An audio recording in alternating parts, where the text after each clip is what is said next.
Fitness ಇಷ್ಟ ಆಗ್ತಿದೆ ಅಂದೋಳೆ ಬೆಳಿಗ್ಗೆ 8 ಗಂಟೆ 9 ಗಂಟೆಗೆ ಎದ್ದೇಳ್ತಾಳೆ. ನಿನಗಿರೋ ಲಾಯಲಿಟಿ ಅಂದರೆ ಆ ನಿಯತ್ತು ನನಗೆ ತುಂಬ ಪರ್ಸ್ನಲಾಗಿ ತುಂಬ ಇಷ್ಟ. ಈ ರೇಂಜಿಗೆ ಓಕೆ, ಸಿನಿಮಾ ನಿಮ್ಮ ಫೀಲ್ಡ್ ಅಲ್ಲ ಅಂದಿದ್ರೆ ಏನು ಮಾಡ್ತಿದ್ರಿ? ನಮ್ಮನ್ನು ಯಾರು ನೋಡೋರು? ನಾವಿರೋ ಕಲರ್ಗೆಲ್ಲ ಒಂದು ಕ್ವಶನ್ ಕೇಳಲ್ಲ. ಧಾರಾವಾಹಿಗೆ ಯುವರ್ ಫಸ್ಟ್ ಕ್ರಶ್ ಯಾರು? ನಾನು ಆ್ಯಕ್ಚುಲಿ ಬಾರ್ನ್ ನಾನ್ ವೆಜಿಟೇರಿಯನ್ ನಾನು. ಓ ಅಂತ ಹೇಳ್ತಾ ಇದ್ದೀನಿ ನಾವು, ಅಮ್ಮ ಸುಮ್ಮನಿರಪ್ಪ ಅದು ಇದು ಕಣೋ ಆ್ಯಕ್ಟಿಂಗ್ ಕಣೋ ನಂಗೆ ಗೊತ್ತಾಗ್ತದೆ. ಒಂದು ಉಂಗಿ ಹಿಂಗೆ ಹಿಡ್ಕೊಳ್ಳೋ ಇಲ್ಲಿ ಸೀದಾ ಬಟ್ಟೆ ಹಾಕೊಂಡು ಹೋಗ್ತಾ ಇದೆ ನಾನು. ಹುಲಿಗಳು ಆನೆಗಳು ಕಷ್ಟ, ಬರೀ ನರಿಗಳು ಜಾಸ್ತಿ ಇಲ್ಲಿ. ಅದೇನೋ ನಿಜ. ಇಬ್ಬರು ನನ್ನ ಫ್ಯಾಮಿಲಿ ಇದ್ದಂಗೆ. Thank you. ಸೊ ಹಂಗಾಗಿ ನಾನು ನಿಮ್ಮನ್ನು ನನ್ನ ಫ್ಯಾಮಿಲಿಯವರು ಅಂತ ಥ್ಯಾಂಕ್ ಯು ನೋಡ್ತೀನಿ. So much. ಸೊ ನನಗೆ ಒಬ್ಬ ತಮ್ಮ ಇದ್ದಂಗೆ, ನನ್ನ ತಮ್ಮನ ಹೆಂಡತಿ ಇದ್ದಂಗೆ ನನಗೆ. ಈ ಸಿನಿಮಾನ ಪ್ರತಿಯೊಬ್ಬ ತಂದೆ ತಾಯಿನೂ ಅವ್ರ ಮಕ್ಕಳನ್ನ ಕರ್ಕೊಂಡು ಹೋಗ್ಬೇಕು.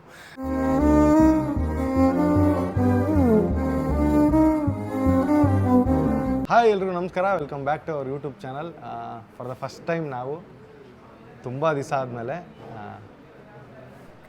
ಕರ್ನಾಟಕದಲ್ಲಿರೋವಂಥ the most biggest celebrity interview ಮಾಡ್ತಿದ್ದೀವಿ. ಸೊ ನಾನು ತುಂಬ ಮುಖದಲ್ಲಿ ನರ್ವಸ್ ಕಾಣಿಸ್ತಿದೆಯಲ್ಲ, ಸೊ ಸ್ವಲ್ಪ ಭಯ ಅಣ್ಣನ ಹತ್ರ ಮಾತಾಡೋಕ್ಕೆ. ಸೊ ಸುಷ್ಮಿತನೇ ಸ್ಟಾರ್ಟ್ ಮಾಡ್ತಾ ಇದ್ದೀವಿ. ಸೊ ಹಾಯ್ ಎಲ್ರಿಗೂ ನಮಸ್ಕಾರ, welcome back to our YouTube channel. So ಇವತ್ತು ನಾವು ಯಾರ ಹತ್ರ ಬಂದಿದ್ದೀವಿ ಗೊತ್ತಾ? ಸೊ ಬನ್ನಿ ತೋರಿಸ್ತೀನಿ. ಹಾಯ್ ಸರ್, ನಮಸ್ತೆ. ನಮಸ್ತೆ. ಹೇಗಿದ್ದೀರಾ? ಐ ಆಮ್ ಗುಡ್, ಚೆನ್ನಾಗಿದ್ದೀನಪ್ಪ. ಚೆನ್ನಾಗಿದ್ದೀನಿ. ತುಂಬ ಚೆನ್ನಾಗಿ ಕಾಣಿಸ್ತೀವಿ. Thank you. ನಿಮ್ಮ ಏಜ್ ಹೇಳಲ್ವಾ? ಸೊ ನೋಡಿ ಎಷ್ಟು ಹೆಂಗಾಗಿ ಕಾಣಿಸ್ತಿದ್ದಾರೆ. ನನಗೆ ಇವ್ರದ್ದು ಫಿಟ್ನೆಸ್ ತುಂಬ ಇಷ್ಟ ಆಗುತ್ತೆ, ತುಂಬ ಚೆನ್ನಾಗಿ ಕಾಣಿಸ್ತಾರೆ ಫಿಟ್ ಆಗಿ. ಸೊ ಅವ್ನು ಫಿಟ್ನೆಸ್ ಇಷ್ಟ ಆಗ್ತಿದೆ ಅಂದೋಳೆ ಬೆಳಿಗ್ಗೆ 8 ಗಂಟೆ 9 ಗಂಟೆಗೆ ಎದ್ದೇಳ್ತಾಳೆ. ವಾಕ್ ಮಾಡ್ತೀನಿ. ಸೊ ಏನು ವಿಷಯ ಅಂದರೆ, ಸೊ ಸುಮಾರು ದಿವಸ ನೋಡಿರ್ಬೋದು ನೀವು ಭೀಮಾ ಜರ್ನಿನ. ನಾನು ರೆಗ್ಯುಲರಾಗಿ ಸುಷ್ಮಿತಾ ಆಗಲಿ ನಾವೆಲ್ಲರೂ ಸ್ಟೋರಿ ಆಗ್ತಾನೆ ಇದ್ದೀವಿ. ಸೊ ಆಗಸ್ಟ್ 9ನೇ ತಾರೀಕು ಭೀಮಾ ರಿಲೀಸ್ ಆಗ್ತಿದೆ. ಆ ಒಂದು ಪರ್ಪಸ್ಗೆ ಅಣ್ಣನ ಜೊತೆ ಇಂಟರ್ವ್ಯೂ ಮಾಡೋಕ್ಕೆ ನಾವು ಈ ಒಂದು ವಿಡಿಯೋ ಮಾಡ್ತಿದ್ದೀವಿ. ಸೊ ನಿಜವಾಗ್ಲೂ ನಾನು ತುಂಬ ನರ್ವಸ್ ಆಗಿದ್ದೀನಿ, ಯಾಕಂದರೆ ನಾರ್ಮಲಾಗಿ ಅಣ್ಣನ ಜೊತೆ ಮಾತಾಡೋದು ಬೇರೆ, ಇಂಟರ್ವ್ಯೂ ಅಂದಾಗ ಸ್ವಲ್ಪ ಮಾತಾಡೋಕ್ಕೆ ಸ್ವಲ್ಪ ಭಯ ಇರುತ್ತೆ. So coming to the Bheema ಅಣ್ಣ. ಆಮ. ಸೊ ಭೀಮಾ ನಿಮಗೆ ಎಷ್ಟು ಸ್ಪೆಷಲ್ ಅಣ್ಣ? ಭೀಮಾ ನನಗೊಂದು ದೊಡ್ಡ ಜವಾಬ್ದಾರಿ. ಇವತ್ತಿನ ಯೂತ್ಸ್ಗೆ ಒಂದು ಒಳ್ಳೆಯ ವಿಷಯನ ಹೇಳಕ್ಕೆ ಬರ್ತಾಯಿದ್ದೀನಿ. With lot of entertainment. ತುಂಬ ಎಂಟರ್ಟೈನ್ಮೆಂಟ್ ಇರುತ್ತೆ. ಅಂದರೆ ನಿಮ್ಗೆ ಗೊತ್ತಲ್ಲ, ನಾವು ನಮ್ಮ ಹ್ಯೂಮರ್ಗಳು ತಮಾಷೆ ಮಾಡಿಕೊಂಡು ನಗಿಸ್ಕೊಂಡು ಒಂದು ಇವತ್ತಿನ ಯೂತ್ಸ್ಗೆ ಹುಷಾರಾಗಿರಿ, ಮನೆಯಲ್ಲಿ ಅಪ್ಪ ಅಮ್ಮ ಹುಷಾರಾಗಿರಿ, ಮಕ್ಕಳು ಏನು ಮಾಡ್ತಾಯಿದ್ದಾರೆ ಅಂತ ನೋಡಿ ಒಂದು ಸರಿ. ಇನ್ನೊಂದು ಡಾರ್ಕ್ ಸೈಡ್ ಆಫ್ ಯೂತ್ದು ಏನಿದೆ ಅಂತ ಹೇಳಕ್ಕೆ ಕೊಟ್ಟಿದ್ದೀನಿ. ಆಮೇಲೆ ನಾನು ಇದುವರೆಗೂ ಭೀಮಾದು ಈಗ ಕಮಿಂಗ್ ಟು ದ ಆಡಿಯೋ ಅಣ್ಣ, ಸುಮಾರು ಜನ ಸಿನಿಮಾ ಬಗ್ಗೆ ಮಾತಾಡ್ತಾರೆ, ನಾನು ಮ್ಯೂಸಿಕ್ ಬಗ್ಗೆ ಮಾತಾಡ್ತೀನಿ ಅಣ್ಣ. ಸೊ ನಾನು ನೋಡ್ದಂಗೆ ನಿಮ್ಮ ಒಂದು ಸಿನಿಮಾದಲ್ಲಿ, ಅಂದರೆ ನೀವು ಮಾಡಿರೋ ಎಲ್ಲ ಸಿನಿಮಾ ಎಕ್ಸೆಪ್ಟ್ ಡೈರೆಕ್ಷನ್ ಆಗಲಿ, ಡೈರೆಕ್ಷನ್ ಇಲ್ದಿರೋ, ಸೊ ಸಾಂಗಿಗೆ ಜಾಸ್ತಿ ಒತ್ತು ಕೊಡ್ತೀರಾ. ಅಂದರೆ ನಿಮ್ಮ cinema song minimum super duper hit ಆಗೇ ಆಗುತ್ತೆ ಯಾವುದೇ ಸಿನಿಮಾದಿರಲಿ. ಆ ಸೀಕ್ರೆಟ್ ಏನಣ್ಣ? ಗೊತ್ತಿಲ್ಲಮ್ಮ. ಅದು ಲೈಕ್ ಮ್ಯೂಸಿಕ್ ಅದು ನನಗೆ ತುಂಬ ಇಷ್ಟ. ಮತ್ತು ಯಾವಾಗಲೂ ನಾನು ಒಂದು ಸಣ್ಣ ಜ್ಞಾನ ಇದೆ ನನಗೆ. ಈ ಸಾಂಗ್ ಹಿಟ್ಟಾಗುತ್ತಾ ಇಲ್ವಾ ಅನ್ನೋ ಜಡ್ಜ್ಮೆಂಟ್ ಸಿಗತ್ತೆ ನನಗೆ ಒಂದು ಸಾಂಗ್ ಕೇಳಿದ ತಕ್ಷಣವೇ. ಅದ್ರ ಮೇಲೆ ಪ್ಲ್ಯಾನ್ ಮಾಡ್ಕೊಂಡು ಸಾಂಗ್ಸ್ ಮಾಡಿಸ್ತೀನಿ. ಅದ್ರ ಮೇಲೆ ಕೂತ್ಕೊಂಡು ಸಾಂಗ್ ಕ್ರ್ಯಾಕ್ ಮಾಡ್ತೀನಿ, ಹಿಂಗೆ ಮಾಡೋಣ, ಈ ಸೌಂಡಲ್ಲಿ ಮಾಡೋಣ ಅಂತ ಪ್ಲ್ಯಾನ್ ಮಾಡ್ತೀನಿ ಯಾವಾಗಲೂ. ಆಮೇಲೆ ಇನ್ನೊಂದು ವಿಷಯ, ಹಾಂ, album bit of the year 2024 ಅಂತ ಒಂದು ಪೋಸ್ಟ್ ನೋಡಿದೆ ನಾನು ಇವತ್ತು. ತುಂಬ ಖುಷಿ ಆಯಿತು, ಯಾಕಂದರೆ ನಾವು ಚಿಕ್ಕ ವಯಸ್ಸಲ್ಲೆಲ್ಲ ನಿಮ್ಮ ಒಂದು ಸಿನಿಮಾ ಗೀತೆಗಳನ್ನ ಕ್ಯಾಸೆಟಲ್ಲಿ ಕೇಳ್ತಾ ಇದ್ವಿ. ಸೊ ಇವಾಗ ಕ್ಯಾಸೆಟ್ ಆಪ್ಷನ್ ಇಲ್ಲ, ಯೂಟ್ಯೂಬಲ್ಲೇ ಕೇಳ್ತೀವಿ. ಸೊ ಬ್ಯಾಡ್ ಬಾಯ್ಸ್ ಬಿಗ್ಗೆಸ್ಟ್ ಹಿಟ್, ಅದು ಆರ್ಗ್ಯಾನಿಕ್ ವ್ಯೂಸ್ ಹೋಯ್ತಣ್ಣ. ಯಾಕಂದರೆ ಸುಮಾರು ನಾನು ನೋಡ್ದಂಗೆ ಅದು 19 ದಿನ ಟ್ರೆಂಡಿಂಗ್ ಇತ್ತು ಆ ವಿಡಿಯೋ. ಹೌದು. ಸೊ 19 ಡೇಸ್ ಒಂದು ವಿಡಿಯೋ ಟ್ರೆಂಡಿಂಗ್ ಇರೋದು ಈಗಿನ ಸಿಚುವೇಷನಲ್ಲಿ ಕಡಿಮೆ. ಬಟ್ ಆಮೇಲೆ ಅದು ನಿಧಾನಕ್ಕೆ ಹೋಯ್ತು ಬ್ಯಾಂಗ್ ಆಯಿತು. ಆಮೇಲೆ ರೀಲ್ಸು ಅಷ್ಟೇ ಅಣ್ಣ, ಮೋರ್ ದೆನ್ 2.7 ಮಿಲಿಯನ್ ಎಷ್ಟೋ ನಾನು ನೋಡ್ದಂಗೆ ಅಷ್ಟು ರೀಲ್ಸ್ ಆಗಿತ್ತಣ್ಣ. ಸೊ ನೀವು ಹೇಳೋಣ 27 ಲಕ್ಷ ಜನ ರೀಲ್ಸ್ ಮಾಡ್ತಾರೆ ಒಂದು ಬ್ಯಾಡ್ ಬಾಯ್ಸ್ ಸಾಂಗಿಗೆ ಅಂದರೆ, ಆ 27 ಲಕ್ಷಕ್ಕೂ ಮಿನಿಮಮ್ 1 ಲಕ್ಷ ವ್ಯೂಸ್ ಇಟ್ಕೊಂಡ್ರೆ ಎಷ್ಟು ರೀಚ್ ಆಯಿತು? ಇಂಥ ದೊಡ್ಡ ರೀಚ್ನ ನೀವು ಎಕ್ಸ್ಪೆಕ್ಟ್ ಮಾಡಿದ್ರಣ್ಣ? ಇಲ್ಲಮ್ಮ, ಇಲ್ಲ. ಯಾವಾಗಲೂ ನಾನು ಬರೀ ಹಾರ್ಡ್ ವರ್ಕ್ನ ನಂಬ್ತೀನಿ. ನೀವುಗಳು ಅಷ್ಟೇ, ನಾನು ನಿಮ್ಮನ್ನು ನೋಡ್ತಾ ಇರ್ತೀನಿ. ನಿನಗಿರೋ ಲಾಯಲಿಟಿ ಅಂದರೆ ಆ ನಿಯತ್ತು ನನಗೆ ತುಂಬ ಪರ್ಸ್ನಲಾಗಿ ತುಂಬ ಇಷ್ಟ. ನಿನ್ನಲ್ಲಿ ಮೋಸ ಇಲ್ಲ, ನಿನ್ನ ಕಣ್ಣಲ್ಲಿ ಅದೊಂದು ಪ್ರೀತಿ ಇದೆ ಯಾವಾಗಲೂ. ಮತ್ತು ನಾನು ಎಲ್ಲಿರ್ತೀನೋ ಅಲ್ಲಿ ನಾನು ತುಂಬ ಚೆನ್ನಾಗಿ ಇರಬೇಕು, ಪ್ರಾಮಾಣಿಕವಾಗಿರಬೇಕು ಅನ್ನೋ ಒಂದು ಎನರ್ಜಿ ಕಾಣ್ತಾನೆ ಇರೋದು ನನಗೆ. ಈ ಸಾಂಗ್ ಆ ಮಟ್ಟಕ್ಕೆ ಹಿಟ್ಟಾಗತ್ತೆ, ಆ ಲೆವೆಲ್ ರೀಲ್ಸ್ ಮಾಡ್ತಾರೆ ಅಂದರೆ ನೀನು ಪ್ರಶ್ನೆ ಆಗಿತ್ತಲ್ಲಮ್ಮ. ಯಾಕೆ ಇದನ್ನೆಲ್ಲ ಹೇಳ್ತೀನಿ ಅಂದರೆ, ನೀನು ಆ್ಯಕ್ಚುಲಿ ಯಾರ ಹತ್ರ ಇದ್ದರೂ ತುಂಬ ಹಾರ್ಡ್ ವರ್ಕ್ ಮಾಡ್ತೀಯ. ಒಂದು ಕಡೆ ಸಿಗದಾಗ ಇನ್ನೊಂದು ಕಡೆ ನಿಂಗೆ ಬೆಲೆ ಸಿಕ್ಕೇ ಸಿಗುತ್ತೆ. ದೇವರೊಬ್ಬ ಕಾಯ್ತಾ ಇರ್ತಾನೆ. ಹಂಗೆ ಯಾವತ್ತೂ ಹಾರ್ಡ್ ವರ್ಕ್ನ ನಂಬಿದ್ರೆ ಸಾಂಗ್ ಇಟ್ಟಾಗತ್ತಷ್ಟೇ. ಸೊ ಈ ಸ್ಕ್ರಿಪ್ಟ್ ಬರೀಬೇಕು ಅಂತ ಎಷ್ಟು ವರ್ಷ ತೊಗೊಂಡ್ರಿ ನೀವು? ನಾವು ಆ್ಯಕ್ಚುಲಿ ನಾನು ನಮ್ಮ ಅಸೋಸಿಯೇಟ್ ಎಲ್ಲ ಕೂತ್ಕೊಂಡು ಒಂದು ಈ ಓಲ್ ಸ್ಕ್ರಿಪ್ಟ್ನ ಒಂದು 8 ವರ್ಷನ್ ಬರೆದೆ. 8 ವರ್ಷನ್ಸ್ ಆಫ್ ಸ್ಕ್ರಿಪ್ಟ್ ಮಾಡಿದ್ದಿದ್ದು. ಓಕೆ ಮಾಡ್ತಾ ಮಾಡ್ತಾ ಮಾಡ್ತಾ ಮಾಡ್ತಾ ಬರಿತಾ ಬರಿತಾ ಬರಿತಾ ಯೋಚನೆ ಮಾಡ್ತಾ ಕ್ಯಾರೆಕ್ಟರ್ಸ್ ಯೋಚನೆ ಮಾಡ್ತಾ ನಾನು ನೋಡಿದ್ದು ಒಂದಷ್ಟು ಲೈವ್ ಕ್ಯಾರೆಕ್ಟರ್ಸ್ ನೋಡಿದ್ದೀನಿ. ಈ ಸಿನಿಮಾ ಸ್ಪೆಷಲ್ಲೇ ಹಂಗೆ. ನೀವು ಏನೇನು ಕ್ಯಾರೆಕ್ಟರ್ ನೋಡಿದಿರೋ ಅದರಲ್ಲಿ ಬರೋ ಆಲ್ಮೋಸ್ಟ್ ಕ್ಯಾರೆಕ್ಟರ್ಸು ನಿಜವಾದ ಕ್ಯಾರೆಕ್ಟರ್ನೇ. ಅದು ಆಯಿತು ನಮಗೆಲ್ಲ ಒಂದು 6-8 ತಿಂಗಳಾಗೋಯ್ತು. ಆಮೇಲೆ ಮೋಸ್ಟ್ ಇಂಪಾರ್ಟೆಂಟ್ ಕ್ವಶನ್ ಅಣ್ಣ ಇದು. ಭೀಮಾ ಸಿನಿಮಾದಲ್ಲಿ ಸುಮಾರು ಥಿಯೇಟರ್ ಆರ್ಟಿಸ್ಟ್ಗಳಿದ್ದಾರೆ, ಅದನ್ನು ಬಿಟ್ಬಿಡೋಣ. ನಾರ್ಮಲ್ ಆಗಿ ಒಬ್ಬ ರೋಡಲ್ಲಿ ಹೋಗ್ತಿರೋ ಹುಡುಗನ ನಿಲ್ಲಿಸಿ ಆ್ಯಕ್ಟ್ ಮಾಡಿಸಿದ್ದೀರ. ಅಂದರೆ ನಾರ್ಮಲ್ ನಾನು ಸುಮಾರು ಜನ ಕೇಳ್ಪಟ್ಟೆ ಅಣ್ಣ, ಈ ಸಿನಿಮಾದಲ್ಲಿ ಸುಮಾರು ಜನ ಅಷ್ಟೇ. ಅಂದರೆ ಅವ್ರು ಆರ್ಟಿಸ್ಟ್ಗಳೇ ಅಲ್ಲ. ನೀವು ಆರ್ಟಿಸ್ಟ್ನ ಆ್ಯಕ್ಟ್ ಮಾಡೋಕ್ಕೆ ಹೇಳೋದು ತುಂಬ ಈಸಿ.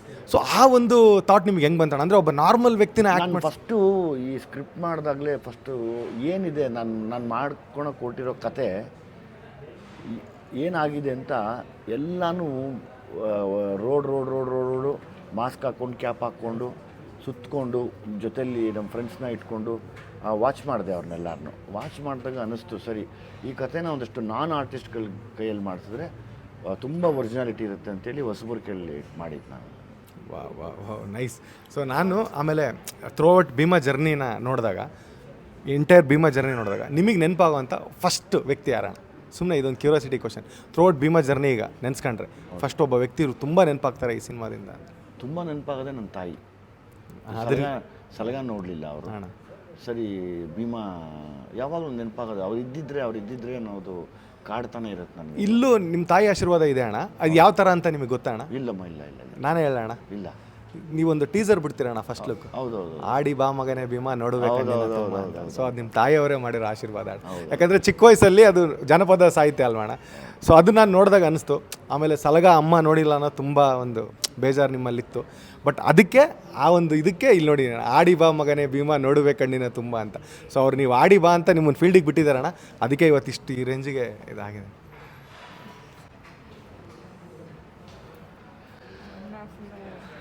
ಅಂದರೆ ಸಾರಿ ಅಣ್ಣ. ಇಲ್ಲ ಅಂದರೆ ನನಗೆ ಅದು ಗೊತ್ತಾಗಲಿಲ್ಲ, ನಿಜ ಅದು. ಅಂದರೆ ನಾನು ಅನ್ಕೊಂಡಿದ್ದೆ ಮನೆ ಕೂತ್ಕೊಂಡು ಮೇಲಿಂದ.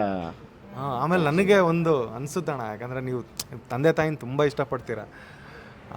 ಈಗಿನ ಕಾಲದಲ್ಲಿ ಮಕ್ಕಳು ತಂದೆ ತಾಯಿನ ವಯಸ್ಸಾದರೆ ನಾವೇ ನೋಡಿದ್ದೀವಣ್ಣ, ಅವ್ರು ಫೋನ್ ಮಾಡಿದ್ರೆ ಎತ್ತಲ್ಲ, ಅವ್ರನ್ನ ಎಷ್ಟಕ್ಕೆ ಬೇಕಾದ್ರೆ ಅಷ್ಟಕ್ಕೆ ಇಡ್ತಾರೆ. ಒಂದು ತಂದೆ ತಾಯಿನ ಕೊನೆವರೆಗೂ ಚೆನ್ನಾಗಿ ನೋಡ್ಕೊಂಡು ಅವ್ರಿಗೋಸ್ಕರ ದೇವಸ್ಥಾನ ಕಟ್ಟಿದ ವ್ಯಕ್ತಿ ಯಾರು ನನ್ನ ಲೈಫಲ್ಲಿ ನೋಡಿದೆ ಅಂದರೆ ನೀವು ಒಬ್ಬರೇ ಅಣ್ಣ. ಸೊ ಆ ಒಂದು ಇದಕ್ಕೆ ನಾವು ಇವತ್ತು ನಿಮ್ಮ ಜೊತೆ ಏನಾದ್ರು ಕಲ್ತಿದ್ದೀವಿ ಒಳ್ಳೇದಂದರೆ, ಒಂದು ವಿಷಯ ಏನಂದರೆ ನಾವು ಕೊನೆವರೆಗೂ ನಮ್ಮ ತಂದೆ ತಾಯಿನ ಚೆನ್ನಾಗಿ ನೋಡ್ಕೋಬೇಕು ಅನ್ನೋದು ನಿಮ್ಮಿಂದ ಕಲ್ತಿದ್ದೀವಿ ಅಣ್ಣ. ಅದು ನಾವು ಆ ವಿಷಯಕ್ಕೆ ಮಾತ್ರ ನಾವು ಕೊನೆವರೆಗೂ. ಸಾರಿ ಅಣ್ಣ ನಿಮ್ಮನ್ನು ಎಮೋಷನ್ ಮಾಡೋಕ್ಕೆ. ಸೊ ಈಗ ಸುಷ್ಮಿತಾ ಒಂದು ಗೇಮ್ ಆಡಿಸ್ತಾಳೆ. ಇದು ಸೊ ಇವಾಗ ಎಮೋಷನ್ ಮಾಡಿಬಿಟ್ವಿ ಪಾಪ. ಸೊ ನಮಗೆ ಬೇಜಾರಾಗ್ತಿದೆ. ಸೊ ಅದಕ್ಕೋಸ್ಕರ ನಿಮಗೆ ಖುಷಿ ಪಡಿಸೋಣ ಅಂತೇಳಿ ಕೆಲವೊಂದು ರ್ಯಾಪಿಡ್ ಫೈರ್ ಕ್ವಶನ್ಸ್ ಕೇಳ್ತೀನಿ. ಓಕೆ ಸರ್, ರೆಡಿನಾ? ಓಕೆ, ನಿಮಗೆ ದುನಿಯಾನ ಇಲ್ಲ ಭೀಮಾನ? ಎರಡೂ. ದುನಿಯಾದಲ್ಲಿರೋ ಭೀಮಾ ಚೆನ್ನಾಗಿದೆ. ಓಕೆ, ನಿಮಗೆ ಡೈರೆಕ್ಷನ್ ತುಂಬ ಇಷ್ಟ ಆಗುತ್ತಲ್ಲ, ಹೀರೋ ಆದರೆ ತುಂಬ ಇಷ್ಟ ಆಗುತ್ತೆ? ಪ್ಲಸ್ ನಾನೇ ಹೀರೋ ಮಾಡಬೇಕು. ಓಕೆ, ನಿಮ್ಮದೇ ಓನ್ ಡೈರೆಕ್ಷನ್, ನೀವೇ ಹೀರೋ ಆಗಬೇಕು. ನೈಸ್. ಓಕೆ, ವೆಜಿಟೇರಿಯನಾ ನಾನ್ ವೆಜಿಟೇರಿಯನಾ? ನಾನು ಆ್ಯಕ್ಚುಲಿ ಬಾರ್ನ್ ನಾನ್ ವೆಜಿಟೇರಿಯನ್ ನಾನು. Okay, nice. ಸೊ ನಿಮಗೆ ಸೂರಿ ಸರ್ದು ಡೈರೆಕ್ಷನಾ ಇಲ್ಲಾಂದರೆ ಯೋಗರಾಜ್ ಭಟ್ ಸರ್ ಡೈರೆಕ್ಷನ್ ಇಷ್ಟ? ಸೂರಿ. ನೈಸ್. ಓಕೆ, ನಿಮಗೆ which costar you like most? ನಿಮ್ಮ ಜೊತೆ ಆ್ಯಕ್ಟ್ ಮಾಡಿರೋ ಕೋಸ್ಟಾರಲ್ಲಿ ನಿಮ್ಗೆ ಯಾರು ತುಂಬ ಇಷ್ಟ? ನನಗೆ ಪ್ರಿಯಾಮಣಿ ಅವ್ರ ಕಂಡ್ರೆ ತುಂಬ ಗೌರವ. ಹೌದಾ? ಅದು ಬಿಟ್ಟರೆ ರಘು ಅಣ್ಣ. ಆಮೇಲೆ ಈಗೆಲ್ಲ ಅಚ್ಯುತ್ ಅವರು ಇದ್ದಾರೆ. ಆಮೇಲೆ ನಮ್ಮ ಕಲ್ಯಾಣಿ ಅವರು ಇದ್ದಾರೆ. ಅಗೇನ್ ರಾಘು ಶಿವಮೊಗ್ಗ. ನಮ್ಮ ಸಿನಿಮಾಲ್ ಮಾಡಿದಂಥ ಮೇನ್ ಆರ್ಟಿಸ್ಟ್ ಎಲ್ಲರೂ ನನಗೆ ತುಂಬ ಇಷ್ಟ ಆದರು. ನೈಸ್. ಸೊ ಈ ಸಿನಿಮಾದಲ್ಲೂ ನಿಮ್ಮ ಕಾಂಬಿನೇಷನ್ ನೋಡ್ಬೋದಾ? ನೋಡ್ಬೋದು. ನೈಸ್. ಓಕೆ, ಸಿನಿಮಾ ನಿಮ್ಮ ಫೀಲ್ಡ್ ಅಲ್ಲ ಅಂದಿದ್ರೆ ಏನು ಮಾಡ್ತಿದ್ರಿ? ಈ ಸಿನಿಮಾ ನೀವು ಚೂಸ್ ಮಾಡಿಲ್ಲ ನನಗೆ ಒಂದೇ ಆಸೆ ಇದ್ದಿದ್ದು, ಗೊತ್ತಿಲ್ಲ, ತುಂಬ ನಾನು ದುಡಿದು ಅಂದರೆ ಮೈಕೈ ಮುರಿದು ಸಂಪಾದನೆ ಮಾಡಿ ಜೀವನ ಮಾಡಬೇಕು ಅನ್ನೋ ಆಸೆ ತುಂಬ. ಅಂದರೆ ನಾನು ಯಾವಾಗಲೂ ಅಷ್ಟೇ, ನಂಗೆ ಸುಮ್ಮನೆ ಊಟ ಮಾಡೋಕ್ಕೆ ಇಷ್ಟ ಆಗಲ್ಲ. ನಾನು ಅಟ್ಲೀಸ್ಟ್ 10 ಕಿಲೋಮೀಟ್ರ್ ನಡೆದಿದ್ದೆ ನಾನು ಇವತ್ತು ಊಟ ಮಾಡೋಕ್ಕೆ. ಅನ್ನೋದು ನನ್ನ ಆಸೆ. ಯಾಕಂದರೆ ನಾವು ರೈತರ ಮನೆಯವ್ರು ಬಂದಿರೋದ್ರಿಂದ ನಾವ್ಯಾರು ಸೋಂಬೇರಿಗಳಲ್ಲ. ನಮ್ಮ ಇಡೀ ಫ್ಯಾಮಿಲಿ ತುಂಬ ಕಷ್ಟಪಡ್ಬೇಕು ನಾವು. ಸರಿ ಪಾಪ ಅವರೆಲ್ಲ ನಮಗೆ ಅವಾಗ ಹೊಲ ಗದ್ದೆಗಳಲ್ಲಿ ಕೆಲಸ ಮಾಡಿ ಇನ್ನೊಬ್ಬರ ಮನೆಯಲ್ಲಿ ಕೆಲಸ ಮಾಡಿ ಬೆಳೆದಂಥವ್ರು ನಮ್ಮ ಮನೆಯಲ್ಲಿ ಹಿರಿಯರು ಎಲ್ಲರೂ, ನಮ್ಮ ತಂದೆ ಆಗಲಿ ನಮ್ಮ ಬೇರೆಯವರು ಯಾರ್ಯಾರು ಹಳಬರಿದ್ರು, ಅದು ನನಗೆ ಜೆನೆಟಿಕಲಿ ಬಂದ್ಬಿಟ್ಟಿದೆ. ನಾನು ಹಾರ್ಡ್ ವರ್ಕೇ ಮಾಡಬೇಕು. ನನಗಿಲ್ಲ, ನಂಗೆ ನಿದ್ದೆನೇ ಬರೋಲ್ಲ. ನನಗೆ ಒಂದು ಕಡೆ ಕೂರಕ್ಕಂತೂ ಆಗಲ್ಲ. ಆಡಬೇಕು ಅಥವಾ ಏನಾರ ತುಂಬ ಯೂಸ್ಫುಲ್ ವಿಷಯ ಮಾತಾಡ್ತಾ ಇರಬೇಕು ಅಥವಾ ಇನ್ಫಾರ್ಮೇಷನ್ ತೊಗೋಬೇಕು ಹೊಸದು, ಇದು ಆಸೆ ನನಗೆ. ನೈಸ್. ಓಕೆ, ನಿಮಗೆ ನಾನು ನೋಡಿದ್ದೀನಿ ನಿಮ್ಮದು ಕಾಡಲ್ಲಿ ಜಾಸ್ತಿ ಫಾರೆಸ್ಟಲ್ಲಿ ಇರ್ತೀರಾ ಅಂತೇಳಿ. ಸೊ ನಿಮಗೆ ಕಾಡು ಜಾಸ್ತಿ ಇಷ್ಟ ಆಗುತ್ತೆ ಇಲ್ಲ ನಾಡು ಜಾಸ್ತಿ? ಕಾಡೇ ಜಾಸ್ತಿ. ನೈಸ್. ಇದೊಂದು ಕ್ವಶನ್ ಕೇಳಲ್ಲ, ಯುವರ್ ಫಸ್ಟ್ ಕ್ರಶ್ ಯಾರು ಇದಾರಾ? ಅವ್ರು ಎಲ್ಲಿದಾರೋ ಗೊತ್ತಿಲ್ಲ ಪಾಪ. ಓಕೆ, ಯಾರು, ಯಾವಾಗ? ಅಟ್ ದ ಏಜ್ ಆಫ್ 16 ಅನ್ಕೋತೀನಿ, 16ನೇ ವರ್ಷದಲ್ಲಿ. ಅಲ್ಲಿವರೆಗೂ ಯಾರು ಕ್ರಶ್ ಇರಲಿಲ್ವಾ? ಅಲ್ಲಿವರೆಗೂ ಎಲ್ಲ ಸ್ಕೂಲ್ ಡೇಸಲ್ಲಿ? ಸ್ಕೂಲ್ ಡೇಸಲ್ಲಿ ಇಲ್ಲ. ಅಂದರೆ ನಮಗೆ ಒಂದು ಸುಮ್ಮನೆ ಒಂದು ಜ್ಞಾನದ ಮೇಲೆ ಒಂದು ಒಳ್ಳೆ ಬಟ್ಟೆ ಹಾಕಬೇಕು ಅನಿಸಿದ್ದೆ 16 ವರ್ಷ ಆಗೋವರೆಗೂ. ಅಲ್ಲಿವರೆಗೂ ಇದ್ದಿದ್ದ ಬಟ್ಟೆಗಳಲ್ಲೇ ನಮ್ಮನ್ನು ಯಾರು ನೋಡೋರು, ನಾವಿರೋ ಕಲರ್ಗೆಲ್ಲ. ಓಕೆ, ನಿಮಗೆ ಯಾವ ಆ್ಯಕ್ಟರ್ ಇಷ್ಟ ಆಗ್ತಾರೆ ಕನ್ನಡ ಇಂಡಸ್ಟ್ರಿ? ನನಗೆ ಎಲ್ಲರೂಪ ಅದು ಯಾರ್ಯಾರು ಥಿಯೇಟ್ರಿಂದ ಬಂದಿದ್ದಾರೆ ನೋಡಿ, ಯಾವಾಗಲೂ ಅದನ್ನು ನಾನು ಚುಚ್ಚಿ ಹೇಳ್ತಾನೆ ಇರ್ತೀನಿ, ಥಿಯೇಟರ್ ಮಾಡ್ಕೊಂಬನ್ನಿ ಅಂತ. ಯಾರ್ಯಾರು ಥಿಯೇಟರಿಂದ ಬಂದಿದ್ದಾರೆ ಅವರೆಲ್ಲರೂ ಕಂಡ್ರೆ ನನಗೆ ಭಾರಿ ಗೌರವ. ಎಸ್. ನೈಸ್. ಸಿನಿಮಾ ನೋಡಿ ಇದು ನನ್ನ ಮಾಡಬೇಕಾಗಿತ್ತು ಅಂತ ಓಕೆ, ಯಾವ್ದಾನ ಸಿನಿಮಾ ನೋಡಿ ಈ ಸಿನಿಮಾ ನಾನು ಮಾಡಬೇಕಾಗಿತ್ತು ಅಂತ ಅನಿಸಿದ್ಯಾ? ಯಾವುದಾದ್ರೂ ಒಂದು ಸಿನಿಮಾ ಯಾರದೇ ಆಗಿರಲಿ, ಈ ಸಿನಿಮಾ ನಾನು ಮಾಡಬೇಕಿತ್ತು. ಜೈ ಭೀಮ್ ಅನಿಸಿದ್ಯಾ? ಓಕೆ. ಸೂರ್ಯ ಅವ್ರದ್ದು ಜೈ ಭೀಮ್ ಅಂತ ಬಂತು, ಅದು ಅನಿಸಿದೆ. ಅದು ಬಿಟ್ಟರೆ ಒಂದಷ್ಟು ಸಿನಿಮಾಗಳು ಅನಿಸುತ್ತೆ, ಬಟ್ ಅದೀಗ ಆಗಲ್ಲ ಅದು ಮಾಡೋದಕ್ಕೆ. ಓಕೆ, ನಿಮ್ಮ ಫೇವ್ರೆಟ್ ಕಾಮಿಡಿಯನ್ ಯಾರು? ಆ್ಯಕ್ಚುಲಿ ನಾನೇ ಒಬ್ಬ ಕಾಮಿಡಿಯನ್. ಅಯ್ಯೋ, ಏನು ನಂಗೆ ಅಂದ್ಬಿಟ್ರೆ. ಓಕೆ, ಸಿನಿಮಾ ನೋಡಿ ಯಾವತ್ತು ಜಾಲಿಯಾಗಿರ್ತೀನಿ. ಅದು ನಾನು ನೋಡಿದ್ದೀನಿ. ತಮಾಷೆ ಮಾಡಿಕೊಂಡು ಎಲ್ಲರನ್ನೂ ರೇಗಿಸ್ಕೊಂಡು ಹಂಗೆ ಇರ್ತೀನಿ. ಸೊ ಹಂಗಾಗಿ ನನಗೆ ನಾನೇ ಫೇವ್ರೇಟ್. ಯಾಕೆ ಕೆಲವು ಸರಿ ನೀವೇನೇನು ತಮಾಷೆ ನೋಡಿರ್ತೀರ ಸಿನಿಮಾಲಿ, ಅದೆಲ್ಲ ಇನ್ಬಾರ್ನ್. ಅದು ಬಂದ್ಬಿಟ್ರೆ ಇದನ್ನ ನೀವು ನೋಡ್ಬೋದು. ಅದನ್ನ ನಿಮ್ದು ಸಾಂಗು ಎಣ್ಣೆ ನಮ್ದು ಆ ಮ್ಯಾನರಿಸಮ್ ಇದೆಯಲ್ಲ, ಅದನ್ನೆಲ್ಲ ನೋಡಿದ್ರೆ ನಾನು ಎಷ್ಟು ಮಜಾ ಮಾಡ್ತೀನಿ, ಎಷ್ಟು ಚೆನ್ನಾಗಿ ಮಾಡ್ತಾರೆ ಅಂತ. ಓಕೆ, ಸಿನಿಮಾ ನೋಡಿ ಯಾವತ್ತಾದ್ರೂ ಹತ್ತಿದ್ದೀರಾ? ಯಾವ್ದಾನೋ ಸಿನಿಮಾ ನೋಡಿ ಹತ್ತಿದ್ದೀರಾ? ಯಾವುದಾದ್ರೂ ಒಂದು ಹೇಳಿ ನೋಡೋಣ. ನಮ್ಮ ಭಾಗ್ಯವಂತ ಅಂತ ಒಂದು ಸಿನಿಮಾ ಬಂತು. ಅದರಲ್ಲಿ ನನಗೆ ತುಂಬ ಪುಟ್ಟವನು ನಾನು. ಅಣ್ಣ ಅವರು ರಾಘವೇಂದ್ರ ಸ್ವಾಮಿ ರೂಪದಲ್ಲಿ ಬಂದ್ಬಿಡ್ತಾರೆ. ಪುನೀತ್ ರಾಜ್ಕುಮಾರ್ ಅವರು ಮನೆ ಬಿಟ್ಟು ಹೋಗ್ತಾರೆ. ಪುಟಾಣಿ ಹುಡುಗರು, ಮಗು ಅವರು ಪುಟಾಣಿ. ಅಂದರೆ ನಮ್ಮದು ಅವ್ರದ್ದು ಸೇಮ್. ಐ ಥಿಂಕ್ ನಾನು ಒಂದು ಸ್ವಲ್ಪ ದೊಡ್ಡವನಿರ್ಬೋದೇನೋ, ಅವ್ರು ನನಗೇನೋ ಚಿಕ್ಕವ್ರು ಇರ್ಬೋದೇನೋ, 1-2 ವರ್ಷದಲ್ಲಿ. ಕೂತ್ಕೊಂಡು ನಂದಾ ಥಿಯೇಟ್ರು ಓ ಅಂತ ಅಳ್ತಾಗಿ ನಾವು ಅಮ್ಮ ಸುಮ್ಮನಿರಪ್ಪ ಅದು ಇದು ಕಣೋ, ಆ್ಯಕ್ಟಿಂಗ್ ಕಣೋ, ನಂಗೆ ಗೊತ್ತಾಗ್ತಿಲ್ಲ. ಅಯ್ಯೋ ಮನೆ ಬಿಟ್ಟು ಹೋಗ್ಬಿಟ್ರು ಆ ಮಗು ಏನಾಗುತ್ತೆ. ನನಗೆ ಇವತ್ತಿಗೂ ನನ್ನ ಫಸ್ಟ್ ಟೈಮ್ ಹತ್ತಿರೋದೇ ನಾನು ಆ ಪಿಕ್ಚರ್ ನೋಡಿನೇ, ಭಾಗ್ಯವಂತ. ಅದು ನೋಡಿ ಅಳು ಬರುತ್ತೆ. ಒಂದು ಪುಟ್ಟು ಇದು ಹಾಕ್ಕೊಂಡು ಬ್ಯಾಗ್ ಹಾಕ್ಕೊಂಡು ಸುಮ್ಮನೆ ಹಂಗೆ ನಡ್ಕೊಂಡು ಹೋಗೋದು, ಅದು ಇವತ್ತು ನೆನೆಸ್ಕೊಂಡ್ರೆ ಅಳು ಬರುತ್ತೆ ನನಗೆ. ಓಕೆ, ಕ್ಯಾರವಾನ್ ಬಿಟ್ಟು ಔಟ್ಸೈಡ್ ಯಾವತ್ತಾದರೂ ಡ್ರೆಸ್ ಚೇಂಜ್ ಮಾಡಿದ್ದೀರಾ? ಅಂದರೆ ಶೂಟಿಂಗ್ ಟೈಮಲ್ಲಿ? ಹ್ಞೂಪ್ಪ, ಈ ಕ್ಯಾರವಾನೆಲ್ಲ ಈಗ ಮೊನ್ನೆ ಬಂದಿದ್ದು. ಅವಾಗೆಲ್ಲ ಪಬ್ಲಿಕಲ್ಲಿ ಇರ್ತಿತ್ತಲ್ಲ, ಒಂದು ಲುಂಗಿ ಹಿಂಗೆ ಹಿಡ್ಕೊಳ್ಳೋ, ಇಲ್ಲಿ ಸೀದಾ ಬಟ್ಟೆ ಹಾಕೊಂಡು ಹೋಗ್ತಾ ಇದ್ದೆ ನಾನು. ಓಕೆ, ನೀವು ಜಾಸ್ತಿ ಕಾಡಲ್ಲೆಲ್ಲ ಓಡಾಡ್ತೀರಲ್ವಾ? ಸೊ ಯಾವತ್ತಾದ್ರೂ ನಿಮಗೆ ಆರ್ ಆರ್ ಎಕ್ಸ್ಪೀರಿಯನ್ಸ್ ಆಗಿದೆಯಾ ಇನ್ ರಿಯಲ್ ಅಲ್ಲಿ life? Tell you one thing, ಕಾಡಲ್ಲಿ ನಾವು ಹುಷಾರಾಗಿದ್ರೆ ತುಂಬಾ ವರ್ಷ ಬದುಕ್ಬೋದು. ನಾಡಲ್ಲಿ ಭಯಾನಕವಾದ ಆರರ್ ಇದೆ, ಯಾರು ನಮ್ಮ ಸುತ್ತ ಇರೋರು. ಓಕೆ, ಪೊಲಿಟಿಕ್ಸ್ ಹುಲಿಗಳು ಆನೆಗಳು ಕಷ್ಟ, ಬರೀ ನರಿಗಳು ಜಾಸ್ತಿ ಇಲ್ಲಿ. ಅದೇನೋ ನಿಜ. ಓಕೆ, ಪೊಲಿಟಿಕ್ಸಾ ಇಲ್ಲದ್ರೆ ಸಿನಿಮಾ ಇಂಡಸ್ಟ್ರಿನಾ? Cinema only cinema. ನಿಮ್ಗೆ ಪೊಲಿಟಿಕ್ಸ್ ಇಲ್ಲ. ನನಗೆ ಈಗ ಪಾಲಿಟಿಕ್ಸ್, ಒಬ್ಬ ಪೊಲಿಟಿಷಿಯನ್ನು ಎಷ್ಟೋ ವರ್ಷ ಕಷ್ಟಪಟ್ಟಿರ್ತಾನೆ ಪಾಪ. ನಾವು ಹಂಗೆ ಹೇಳ್ಬಿಡ್ತೀವಿ ಸುಮ್ಮನೆ, ನಮ್ಮ ಫೇಮ್ ಇದೆ, ನಾನು ಪಾಲಿಟಿಕ್ಸ್ಗೆ ಹೋಗೋಕ್ಕೆ ಕಷ್ಟ. ಅದು ಒಬ್ಬ ಪಾಲಿಟಿಷಿಯನ್ನು ಒಂದು ಮಟ್ಟಕ್ಕೆ ಬಂದು ಮಿನಿಸ್ಟರ್ ಆಗಬೇಕು ಅನ್ನೋದೇ ಆದರೆ ಆತಂದೇ ಆದ ಕಷ್ಟಗಳಿರುತ್ತೆ. ಸುಮ್ಮನೆ ಅಂದರೆ ಆತನು ಕೂಡ ಪಾಲಿಟಿಕ್ಸಲ್ಲಿ ನರ್ಸರಿಗೆ ಸೇರಿಕೊಂಡು ಡಿಗ್ರಿ ಪಾಸ್ ಮಾಡಿ ಮಾಸ್ಟರ್ ಡಿಗ್ರಿ ಮಾಡಿದ್ರೆ ಈ ಕ್ಯಾನ್ ಬಿಕಮ್ ಸಮಥಿಂಗ್. ಹೌದು, ನಿಜ. ಎಲ್ಲದಕ್ಕೂ ಅದರದೇ ಆದ ಲ್ಯಾಂಗ್ವೇಜ್ ಇದೆ. ಹೌದು, ಅದಕ್ಕೆ ಆದಂತ ಸ್ಟ್ರಗಲ್ಸ್ ಇದೆ. ಸುಮ್ಮನೆ ನಾವೇನೋ ಹೇಳ್ಬಿಡ್ಬೋದು ಅಷ್ಟೇ. ತಮಾಷೆ ವಿಷಯ ಅಲ್ಲ, ಸ್ಟ್ರೆಸ್ಗೆ ಸತ್ತೋಗ್ಬಿಡ್ತಾರೆ ಜನ. ನಿಜ. ಓಕೆ, ನೀವು ಯೂಶಲಿ ಬರೀತೀರಾ, ಸ್ಕ್ರಿಪ್ಟ್ ಬರೀತೀರಲ್ವಾ? ಇಮ್ಯಾಜಿನ್ ಮಾಡ್ಕೊಂಡು ಬರೀತೀರಾ ಇಲ್ಲಾಂದ್ರೆ ರಿಯಾಲಿಟಿ ನೋಡಿ ಬರೀತೀರಾ? ನಾನು ರಿಯಲ್ ಆಗಿ ನೋಡಿ ಬರೆಯೋಕೆ ಆಸೆ ನನಗೆ. ಓಕೆ. ನಾನು ಓದೋದು ಸ್ವಲ್ಪ ಕಡಿಮೆ, ಓದ್ತೀನಿ ಸ್ವಲ್ಪ ಕಡಿಮೆ. ನನಗೆ ಪ್ರೆಸೆಂಟ್ ಏನು ನಡೀತಾ ಇದೆ ಅದನ್ನು ನನಗೆ ರಿಯಲಿಸ್ಟಿಕ್ ಆಗಿ ತೋರ್ಸೋಕ್ಕೆ ಆಸೆ ನನಗೆ. ಓಕೆ, ಸೊ ನನ್ನ ರ್ಯಾಪಿಡ್ ಕ್ವಶನ್ಸ್ ಮುಗೀತು. ಹೇಗಿತ್ತಣ್ಣ? ತುಂಬ ಚೆನ್ನಾಗಿತ್ತು, ತುಂಬ ಚೆನ್ನಾಗಿತ್ತು. S, good. ಓಕೆ, ನೀವಿಬ್ಬರು ನನ್ನ ಫ್ಯಾಮಿಲಿ ಇದ್ದಂಗೆ. Thank you. ಸೊ ಹಂಗಾಗಿ ನಾನು ನಿಮ್ಮನ್ನು ನನ್ನ ಫ್ಯಾಮಿಲಿಯವರು ಅಂತ ಥ್ಯಾಂಕ್ ನೋಡ್ತೀನಿ. You so much. ಸೊ ನನಗೆ ಒಬ್ಬ ತಮ್ಮ ಇದ್ದಂಗೆ, ನನ್ನ ತಮ್ಮನ ಹೆಂಡತಿ ಇದ್ದಂಗೆ ನನಗೆ. God bless ನನ್ನ you. ಮಗಳು ಕೇಳ್ತಾ ಇರ್ತಾಳೆ ನಿಮ್ಮನ್ನ ಯಾವಾಗಲೂ Please, ಕೌಂಡ್ರವ್ನ please, please. ನನ್ ಊಟ ಮಾಡ್ಬೇಕಾದ್ರೆ ನಾವು ಎದುರಿಸ್ತೀವಿ, ಕೌಂಡ್ರವ್ನ ಹತ್ರ ಕರ್ಕೊಂಡು ಕರ್ಕೊಂಬ ಪ್ಲೀಸ್, ಕರ್ಕೊಂಡು ಹೋಗ್ತೀನಿ. ಒಳ್ಳೇದಾಗಲಿ. ನೀವಿಬ್ಬರು ಯಾವಾಗಲೂ ಸದಾ ನಗ್ನಗ್ತಾ ಇರಿ. ನಿಮ್ಮ ಜೀವನದಲ್ಲಿ ಜಾಸ್ತಿ ಯಶಸ್ಸು ಸಿಗಲಿ ನಿಮಗೆ. ನಿಮ್ಮ ಆಶೀರ್ವಾದ ಅಣ್ಣ ಅಷ್ಟೇ, ಯಾಕಂದರೆ ನಿಮ್ಮ ಒಳ್ಳೆತನ ನಿಮ್ಮ ಆಶೀರ್ವಾದ. ಸೊ ನಾನು ಆಮೇಲೆ ಕೊನೆಯದಾಗಿ ಹೇಳೋದೇನಪ್ಪ ಅಂದರೆ, ಭೀಮಾ ಸಿನಿಮಾ ಇದೇ ಆಗಸ್ಟ್ 9ನೇ ತಾರೀಕು ರಿಲೀಸ್ ಆಗ್ತಿದೆ. ಸೊ ಇಂಪಾರ್ಟೆಂಟ್ ವಿಷಯ ಏನಪ್ಪ ಅಂದರೆ, ಇಲ್ಲಿ ಪ್ರತಿಯೊಬ್ಬ ತಂದೆ ತಾಯಿನೂ ಭೀಮಾ ಸಿನಿಮಾ ನೋಡಬೇಕು. ಸುಮಾರು ದಿನ ನೀವು ಅಂದ್ಕೊಂಡಿರ್ಬೋದು, ಈಗ ನಾನು ನೋಡ್ತಿರೋಂಥ ಪ್ರತಿಯೊಬ್ಬ ಆಡಿಯನ್ಸ್ ಆಗಿರ್ಬೋದು, ಇಷ್ಟು ದಿವಸ ನೀವು ಇವಾಗ ವಿಜಯಣ್ಣನ ಸಿನಿಮಾ ಅಂದರೆ ಮಾಸು ಫೈಟು ಅಫ್ಕೋರ್ಸ್ ಇದ್ದೇ ಇರುತ್ತೆ. ಈಗ ಸಲಗದಲ್ಲಿ ಏನು ನೋಡಿದ್ರಲ್ಲ ಒಂದು ಮೆಸೇಜು, ಸೊ ಭೀಮಾದು ಅದಕ್ಕಿಂತ 2 ಪಟ್ಟು ಜಾಸ್ತಿ ಅಂತಲೇ ನಾನು ಹೇಳ್ತೀನಿ. ಯಾಕಂದರೆ ಪ್ರತಿಯೊಬ್ಬ ಪೇರೆಂಟ್ಸು ಆ ಮಕ್ಕಳನ್ನ ಸಿನಿಮಾ ಕರ್ಕೊಂಡು ಹೋಗ್ಬೇಕು. ಯಾಕಂದರೆ ನನಗೆ ಸ್ವಲ್ಪ ಜನ ಹೇಳಿರೋ ಪ್ರಕಾರ ಈ ಸಿನಿಮಾನ ಪ್ರತಿಯೊಬ್ಬ ತಂದೆ ತಾಯಿನೂ ಅವ್ರ ಮಕ್ಕಳನ್ನ ಕರ್ಕೊಂಡು ಹೋಗ್ಬೇಕು. ಸೊ ಇದೇ ಆಗಸ್ಟ್ 9ನೇ ತಾರೀಕು ಸಿನಿಮಾ ರಿಲೀಸ್ ಆಗ್ತಿದೆ. ಎಲ್ಲರೂ ಒಟ್ಟಿಗೆ ಸೇರಿ ಥಿಯೇಟ್ರಿಗೆ ಹೋಗಿ ಭೀಮಾ ಸಿನಿಮಾ ನೋಡಿ. ನನ್ನ ಯಾರ್ಯಾರು ಫಾಲೋ ಮಾಡ್ತೀರೋ ಅವ್ರಿಗೆಲ್ಲ ಹೇಳೋಕ್ಕೆ ಏನಂದರೆ, ನೀವು ಸಿನಿಮಾ ನೋಡಾದ್ಮೇಲೆ ಭೀಮಾ ಸಿನಿಮಾ ಹೆಂಗಿತ್ತು ಅಂತ ಒಂದು ವೀಡಿಯೋ ಮಾಡಿ ನನಗೆ ಟ್ಯಾಗ್ ಮಾಡಿ. ಸೊ ನಾನು ಅದನ್ನು ಎಲ್ಲ ತಗೊಂಡು ಅಣ್ಣಕ್ಕೆ ತೋರಿಸ್ತೀನಿ. Sure, please. ಓಕೆನಾ? ಯಾರ್ಯಾರು ನಿಮಗೆ ಏನೇನು ಅನಿಸ್ತು ಪರ್ಸನಲ್ ಆಗಿ ವಿಡಿಯೋ ಮಾಡಿ ಕಳಿಸಿ ಎಲ್ಲಾನು. ಸೊ ಈ ವಿಡಿಯೋ ನೋಡ್ತಿರೋರಷ್ಟೇ ಯಾರ್ಯಾರು ಭೀಮಾ ಸಿನಿಮಾ ನೋಡ್ತಿರೋ ಎಲ್ಲರೂ ಬಂದು ಪರ್ಸನಲಾಗಿ ವಿಡಿಯೋ ಮಾಡಿ ಸಿನಿಮಾ ಹೆಂಗಿತ್ತು ಅಂತ ನೀವು ಹಾಕಿ. ಸೊ ಇದರಿಂದನೇ ಸ್ಟಾರ್ಟ್ ಆಗಲಿ. ಯಾಕಂದರೆ ಈ ಕನ್ನಡ ಚಿತ್ರರಂಗಣ ಇವಾಗಲೇ ನೋಡ್ತಿದ್ದೀರ, ಸುಮಾರು ಜನ ಸಿನಿಮಾಗಳು ಓಡ್ತಿಲ್ಲ, ಸಿನಿಮಾ ಬರ್ತಿಲ್ಲ, 6 ತಿಂಗಳಾಯಿತು ಸಿನಿಮಾ ಇಲ್ಲ, ಸ್ಟಾರ್ ಸಿನಿಮಾ ಇಲ್ಲ ಅಂತಿದ್ದಾರೆ. ಸೊ ಭೀಮಾ ಸಿನಿಮಾಯಿಂದನೇ ಇದು ಸ್ಟಾರ್ಟ್ ಆಗಲಿ, ಈ ಒಂದು ಅಭಿಯಾನ. ಸಿನಿಮಾ ಮುಗಿದ ತಕ್ಷಣ ನೀವು ಸಿನಿಮಾ ಹೆಂಗಿತ್ತು ಅಂತ. ಮತ್ತೆ ನನಗೆ ಇನ್ನೊಂದು ಮಾಡಿಕೊಡಿ ನಿಮ್ಮ ಇದರಿಂದ. ಎಲ್ಲರೂ ಯಾರ್ಯಾರು ಈ ಇಂಟರ್ವ್ಯೂಸ್ ನೋಡ್ತಾ ಇದ್ದೀರಾ, ಎಸ್ ನಾನು ಭೀಮಾ ಸಿನಿಮಾ ನೋಡ್ತೀನಿ, ಏನೋ ಮೆಸೇಜ್ ಇದೆ, 100% ಅದನ್ನು ನೋಡಿ ನಾನು ನಿಮ್ಗೆ ಹೇಳ್ತೀನಿ ಅಂತ ಒಂದು ವೀಡಿಯೋ ಕಳಿಸ್ಕೊಡಿ. Okay, super ID. ಶೇರ್ ಮಾಡಿ, ಸ್ಟೋರಿ ಶೇರ್ ಮಾಡಿ.